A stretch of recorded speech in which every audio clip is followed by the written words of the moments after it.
What is an indexer in C Sharp? This is our last interview question for the beginning section.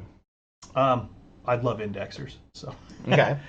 so we wrote a class here in our previous one of our previous questions where we person. I think we've used this class like 10 times now. Mm-hmm. And we also have a class here named department, and each department has a list of or a collection of people, Mm-hmm. right? So over here in our code, let's just make a department. Okay. We'll call it sales or something like that. Let's call it DEP. Yeah.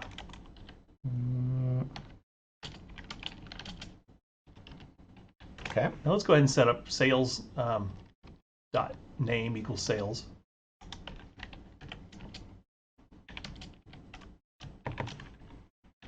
We'll just hard code that in. And let's add Mike to our sales department. Okay.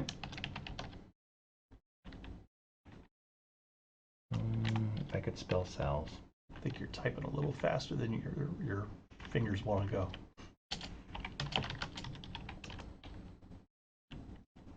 Okay. Perfect. So if we need a quick way to look for Mike,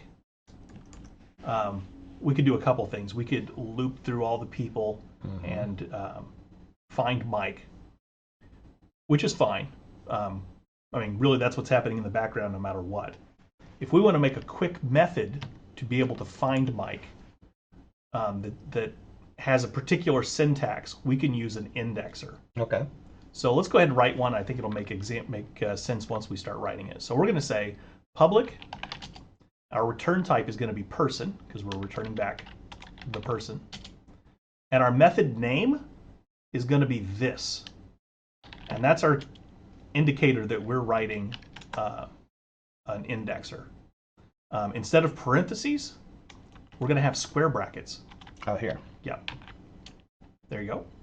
And inside of the square brackets, just like before, we're going to need to pass in a variable. So let's say string, and let's call it person name or something like that. Okay. All right, and you need a squiggly brackets there. There you go.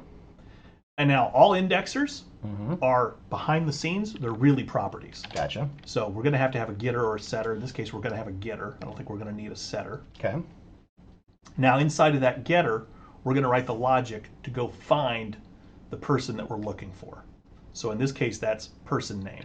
Okay. So easiest way to do this, we can write a link statement, which we haven't really covered, but I don't think it's necessary to go into for this particular question.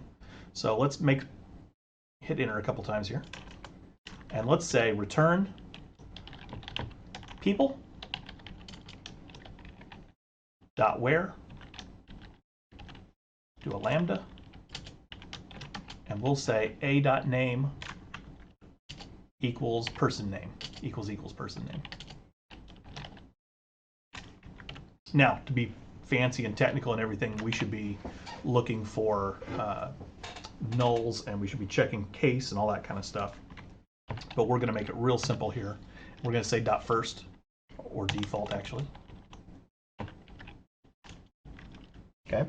Just in case, because we might hit a person that doesn't exist, we want to return back null. Right. Now, having written that code, anytime we're working with a department, like we are over here on line 17, we can say person,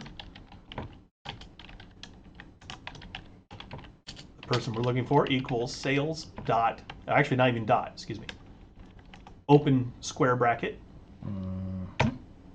and we can pass the name of the person we're looking for, which in this case is Michael. Okay. Oh, that's cheating. You got to type it out. Okay, gotcha. There we go. So there's a couple of limitations on indexers that are worth noting.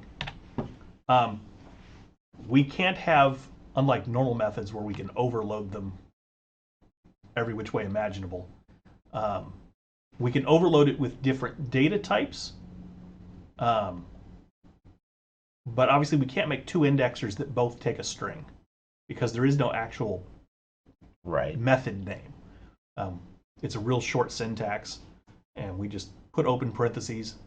Usually we use it on things that are clearly arrays or clearly collections. So a department doesn't necessarily ring true that it's a great example of a place to use an indexer, but it's a simple one to imagine. There is a lot of people don't like indexers because they forget to look for them, and they have a lot of people say they have low discoverability because a lot of people just go sales dot and they wait for the IntelliSense to tell them what their options Yeah. are. Like I just did. Right, like you just did. So Yeah. sometimes you hear the argument that they have low discoverability. Mm-hmm. But I find them, particularly for things that you know are collections, that I expect there to be an indexer to be able to access it. I can pass it a number, I can pass it a string, I can even pass it combinations of 3 or 4 ints, or 4 or 5 strings, or combinations thereof, or anything actually. I can even make indexers that take complex objects. Anything you would use in a regular method that you could put into a getter works just fine. But yeah, it's a way of shortcutting it syntactically to go look something up out of a collection. Thank you for watching that video from F12 Programming. Please remember to like and subscribe. That does so much for us in the ratings. You have no idea. Also, don't forget to comment below. I hope you enjoyed, and good luck coding.